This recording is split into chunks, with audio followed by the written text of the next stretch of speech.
Good morning to all. Today's topic is magnetic field due to current carrying circular coil at its center. That means we will find the magnetic field for current carrying circular coil on its center. Let's suppose there is a circular coil. The coil can be on horizontal plane and can be on the vertical plane. Let's suppose the coil is like this and the current flows like anti-clockwise direction. So according to the right hand thumb rule, if the direction of current is anti-clockwise, so the magnetic field goes towards up. So the magnetic field direction passes from the axis, goes like this. It means internally the magnetic field going from bottom to top. So there is the south pole and there is the north pole. Other magnetic field lines can also be passes like this. As we know, the magnetic field lines repulse to each other. So the magnetic field, they make some separation and some line can draw like this.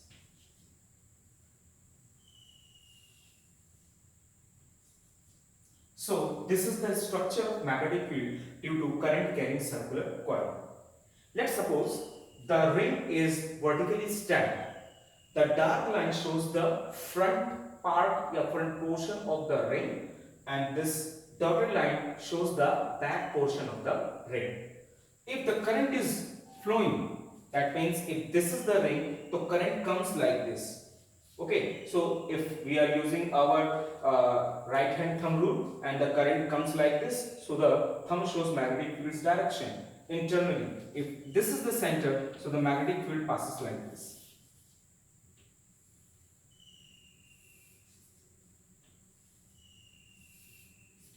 So there is south pole and there is the north pole. Okay, let us find what would be the strength of the magnetic field at the center. Okay, for it we will take a circular coil. Center is O. It has the radius R.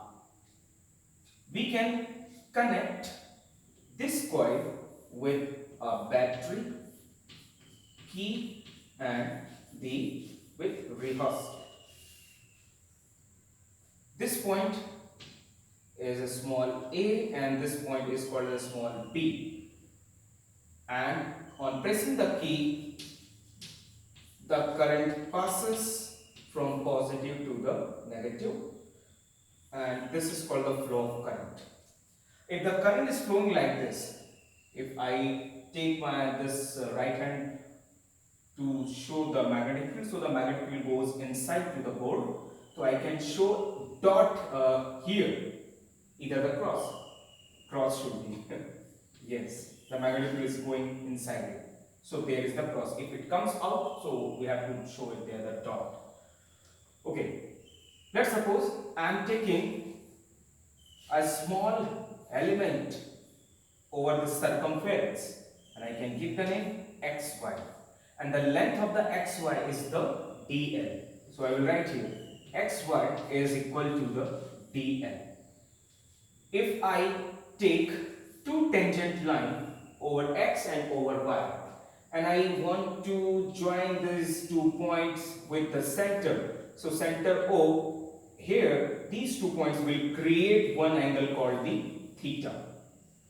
Let's suppose theta is the angle and this is the radius r equally. So the angle theta is equal to arc upon radius, and arc is the xy and radius is the r. Okay, either you can write the theta is equal to dl by r or theta is equal to dl by r. Here we will find the magnetic field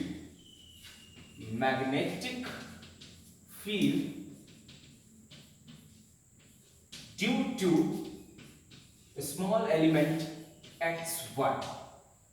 So which formula we will take? We will take the formula from Wyatt's third law, and the formula is, as we know, the dB magnetic field due to the small element is equal to mu 0 by 4 pi dot I dl sine 90 degree divided by r square.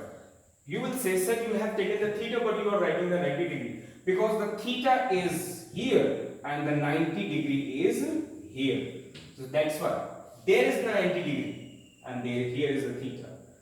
And sine 90 degree becomes the 1. So dB is equal to mu 0 by 4 pi dot I dl by r square. This is equation number first. We can take many elements on the circumference, and total magnetic field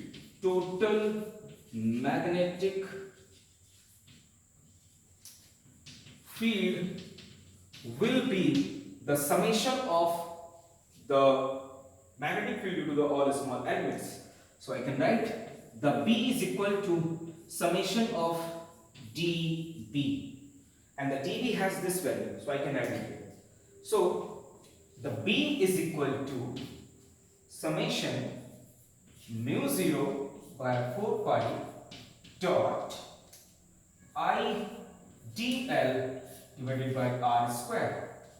Here the dl, summation of the dl becomes the overall circumference because it is 2 pi r. We will write the B is equal to mu 0 by 4 pi dot I dot 2 pi r by r square.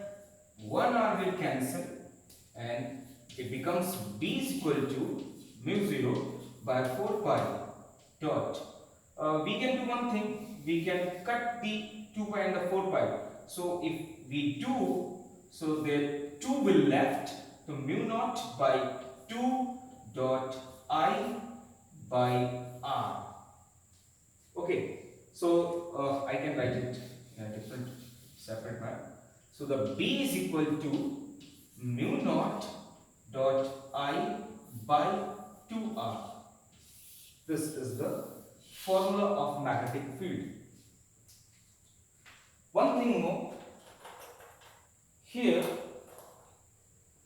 if, here I am writing, if n is the number of turn, if I take 1 round, 2 round, 3 round, so the magnetic field will also increase. So the mu naught Ni by 2r. This is the magnetic field of circular coil at the center if having the number of turns n.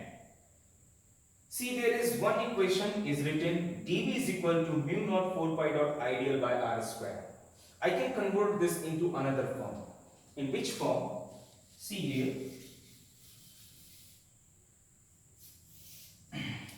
From equation first, B is equal to mu naught by 4 pi I dot dl by r square. You can write the r square as r dot r. If I do like this, then say the number of turns is n, I, and this is for the dB. I have to write here the dB, and I dot dl by r and then r. So the dl by r will be the angle theta here. This is dl by r is the theta. So the final formula of the dB becomes dB is equal to mu naught by 4 pi dot n I by r dot theta. One of the major formula. It means the magnetic field depends over the current. The magnetic field depends over the angle subtended by the element or on the center.